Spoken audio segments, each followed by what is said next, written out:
either the scorpion stings him or the snake bites him. And he's like, dude, why did you do that? Like, I saved your life. And he's like, well, it's in my nature. I'm a scorpion. I sting. It's in my nature. I'm a snake. I bite. Welcome to 10K Tuesday. 20 miles today. Finish strong. Finish strong. Yeah, baby. Twin. Welcome to 10K Tuesday.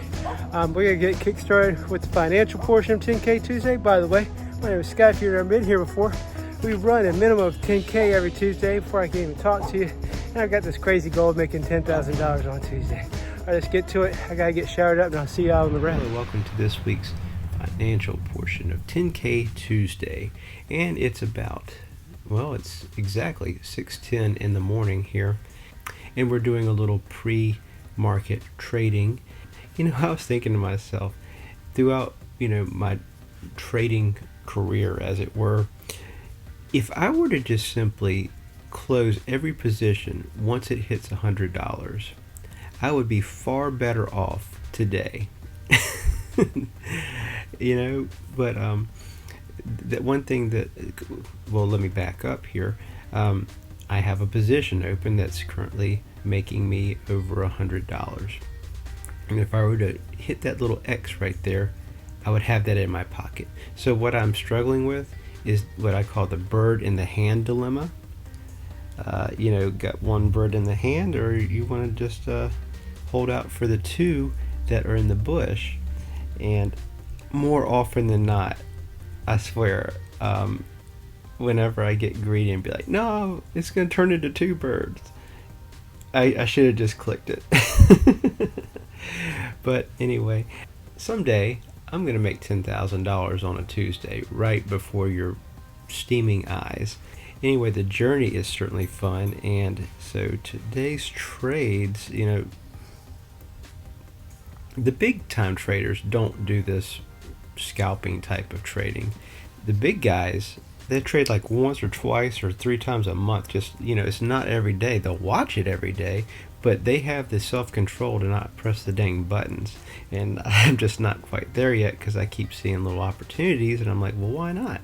So, I start off my day. This is where I started manually trading. I had one blooper right there, but not bad. And so I've got this mega position from way back before election, from actually last week, from last Tuesday or Monday before election day. I got this just one position left over. Like this is 4 lots, this is one, and shoot, I'll show it to you. Let me zoom out here. And I just held on to it to just be like, the market's getting ready to go up like crazy. Let's see where it goes if I just hang on to it. It's kind of like, if you've been watching this channel from a few months ago, I did what's called pin the tail on the donkey. And that's like, if I were to put a sell position right here, and then the market would just go crazy down forever and ever, which I don't think it is for a while. But it's gone up so significantly that it's kind of has to take its foot off the gas and have a little pullback right here. And so I've got a position in right here, think it's going to go back up. We'll see. Come on now. Man, I guess I did a pretty good job, not to pat myself on the back, but there she is. There we go. So yeah, I got that locked in like way down here right before it went whoop. So I don't know, we'll see where that goes. It's nice to know that's sitting there chilling if I need it.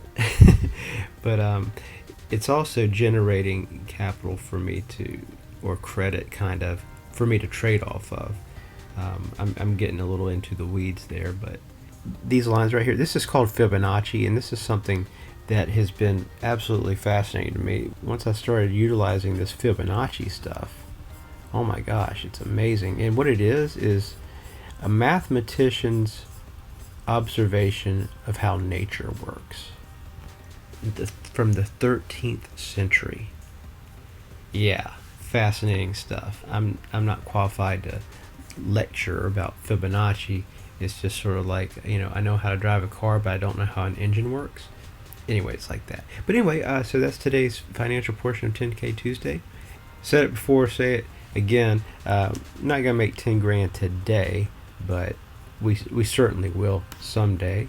And the journey is fun, and the learning is fun. The information is certainly out there on the YouTubes. And again, I've said this before.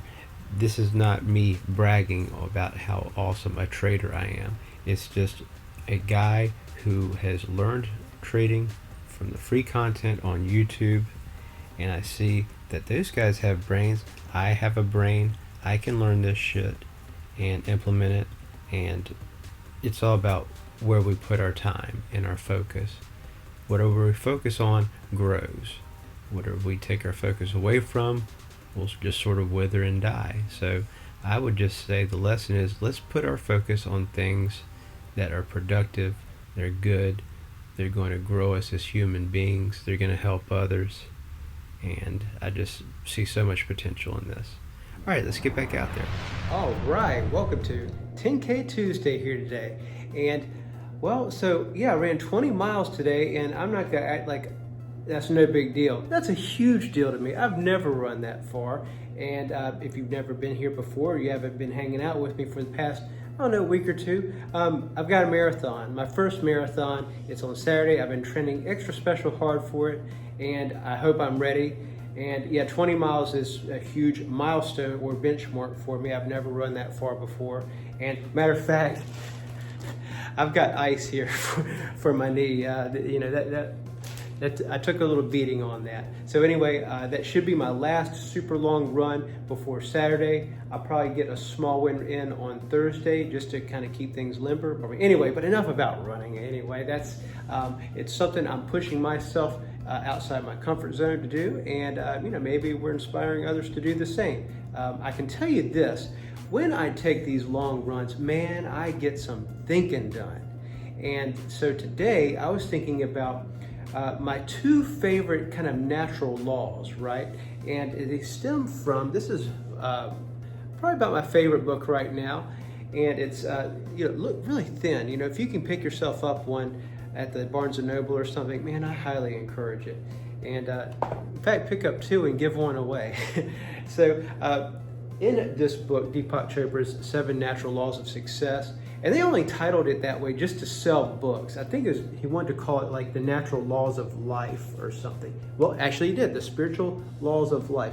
Take my word for it. That's what he wanted to call it, but his editor said, hey, we want to sell books, so we're going to call it Laws of Success. But anyway, so my favorite, I would have to say, laws, natural laws, would be number 4, the law of least effort, and number 6, the law of detachment.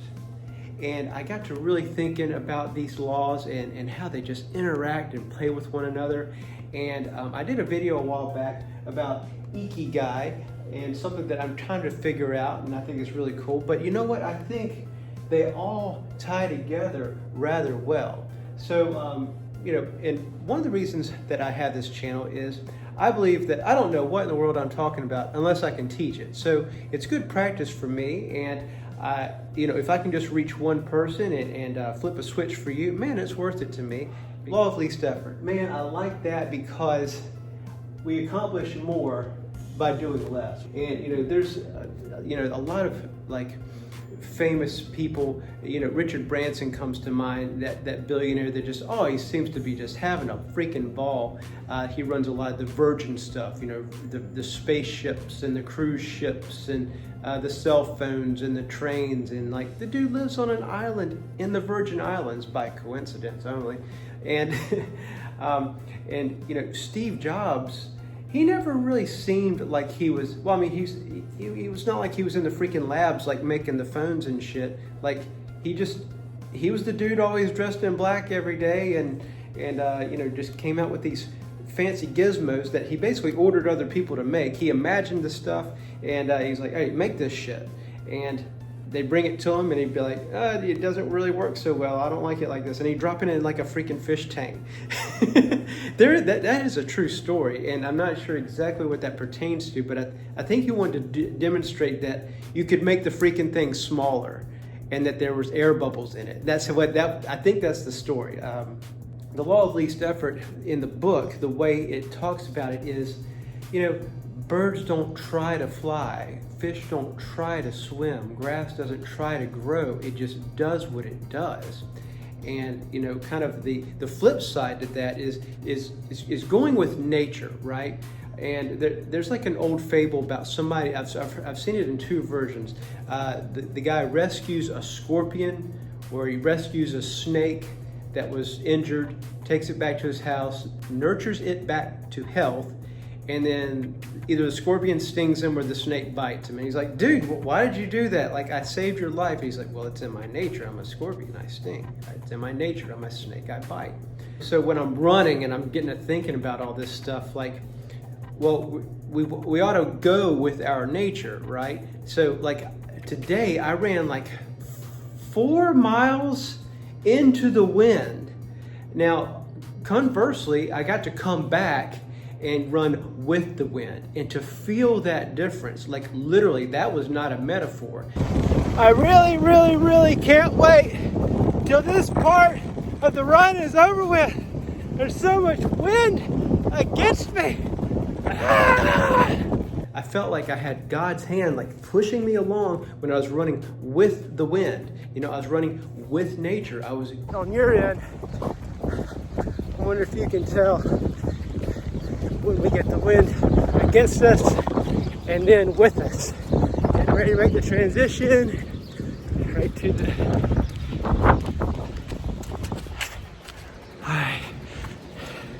It should almost be dead silent now. The wind's still there, trust me. But it's now with us.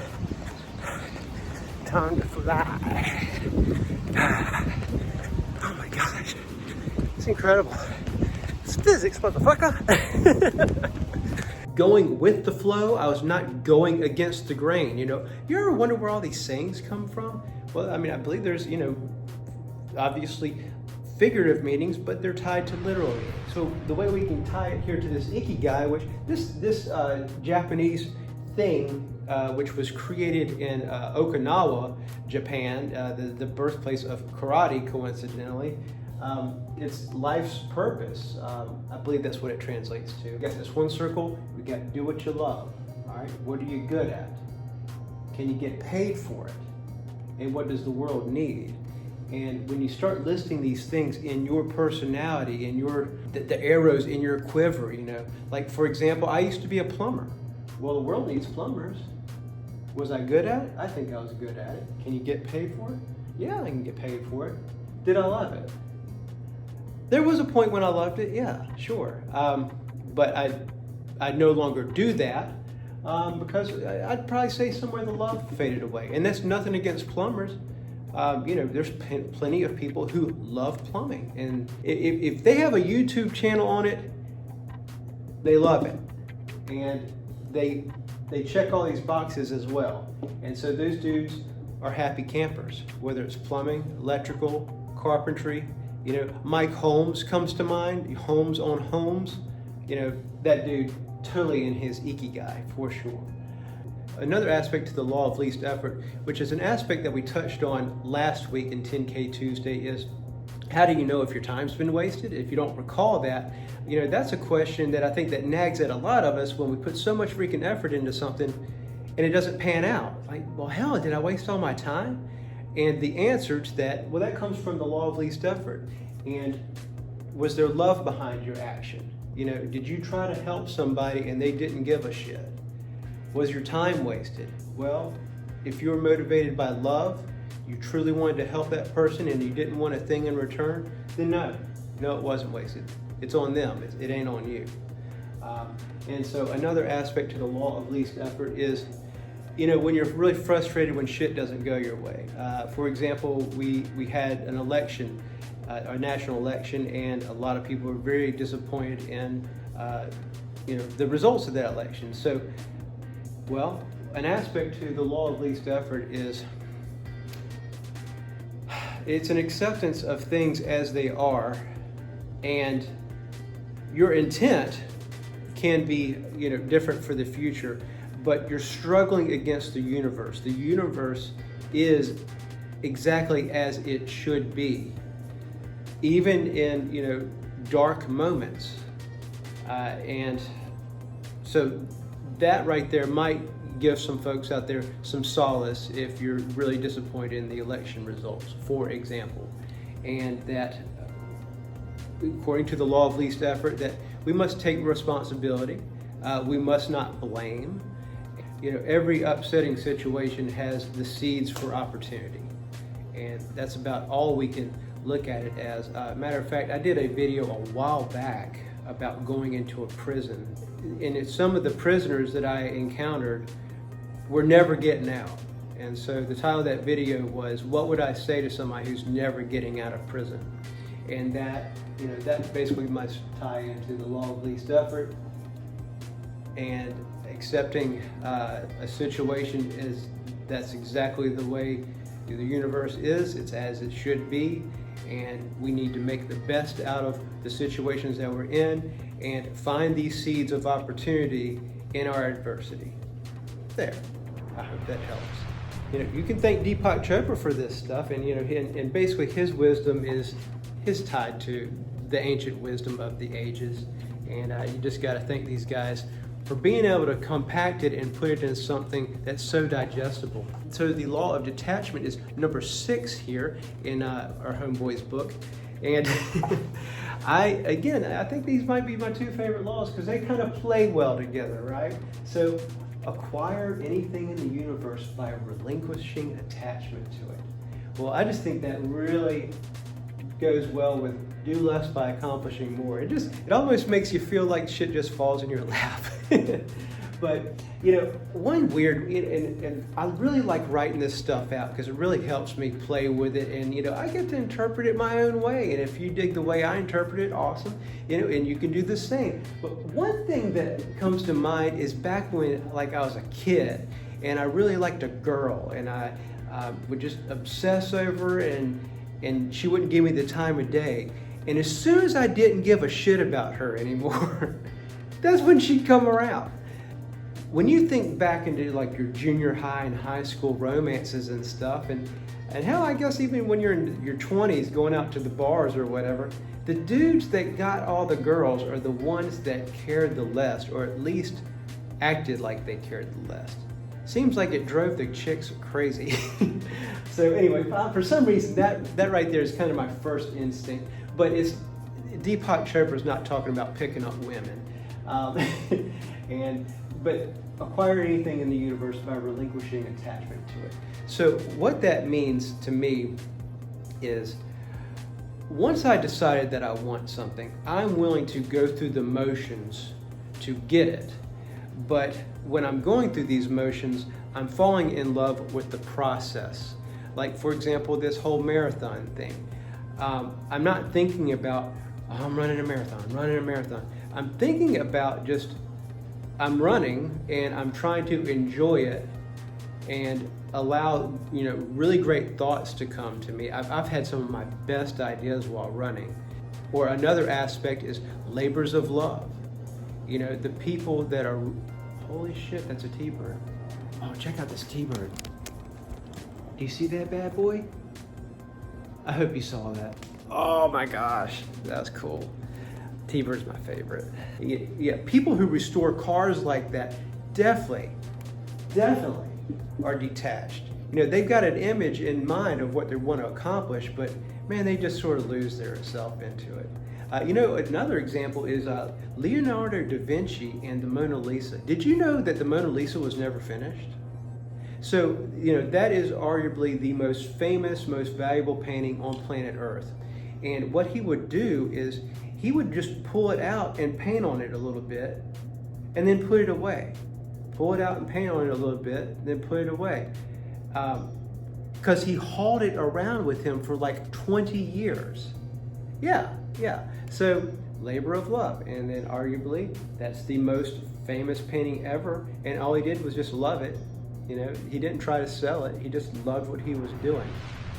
So another aspect to the law of detachment is our constant need for security and certainty. And so once you sort of let yourself go, another human need, whether we realize it or not, is actually uncertainty. when we embrace uncertainty, it's kind of like Jesus Take the Wheel. I think that old country song, well, it might be about 10 years old or so. But yeah, it's believing in nature's infinite organizing power, or God's infinite organizing power. Because we already know that we're doing the right actions, and we got an idea of what we want, we're not obsessively like checking the door in the oven to see how the pie is baking. We know what we're doing is correct. We know the pie is going to be fine. Let's just keep doing our things here. So for the law of detachment, that takes faith, that takes belief, that we know that we're doing the right action. And for another example is the person who goes out and works out consistently at a gym, the byproduct of their hard work is that they're buff. That's the byproduct.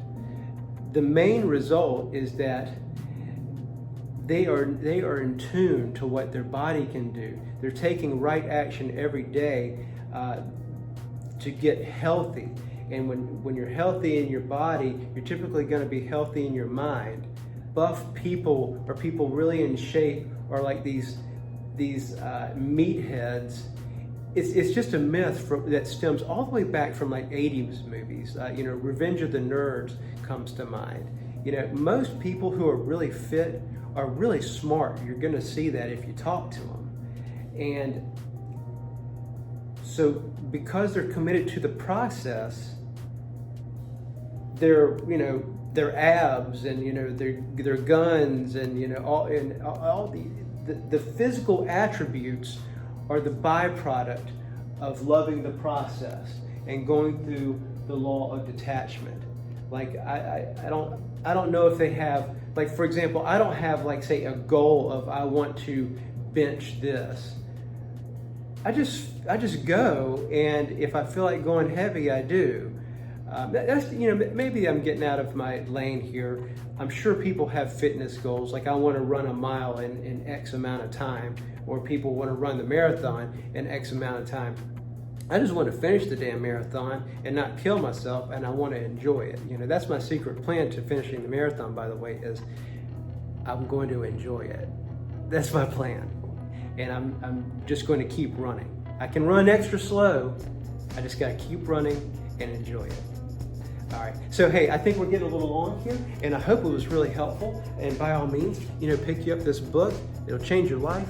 And one thing about this book is it's like the only book that I've never highlighted, because if I were to highlight it, like 98% of it would be freaking yellow. Every word and every sentence is carefully chosen, and there's just no fluff or filler. So it'll change your life. Pick that thing up, get your copy, give it away.